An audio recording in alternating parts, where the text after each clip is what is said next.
When we look at how we rotate, there are many derivatives in almost movement associations that we can couple and align with, say, for example, the idea of external rotation and internal rotation. This is a very light review of often those movements we can connect with when we externally rotate and internally rotate, what movements are then very much connected with that. So loosely speaking, as we move through backswing, that's almost defined as external rotation. For sure, joints move in internal rotation, for example, the trail hip and trail shoulder being one, but certainly typically the backswing is more so one of external rotation. So loosely speaking, when we externally rotate, we also expand and very much lengthen. Alongside that, it's coupled with the idea of inhalation. We start to inhale and breathe inwards.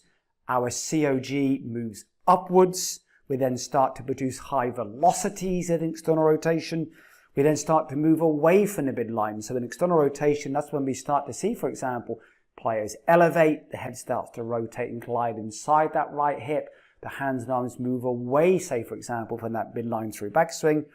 It's then often coupled with the idea of shoulder flexion. The arms start to move upwards. We start to abduct, the arms start to move away. We start to supinate, often both with the forearms and the feet.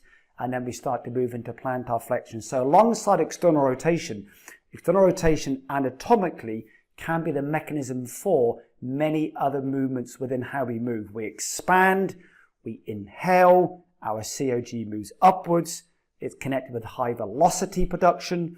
We move away from the midline. We flex, we abduct, we supinate, we plantar flex. And equally so, the idea of internal rotation, kind of loosely connected with how we move in downswing. Again, for sure, things like the trail hip, trail shoulder will move into lateral external rotation in transition.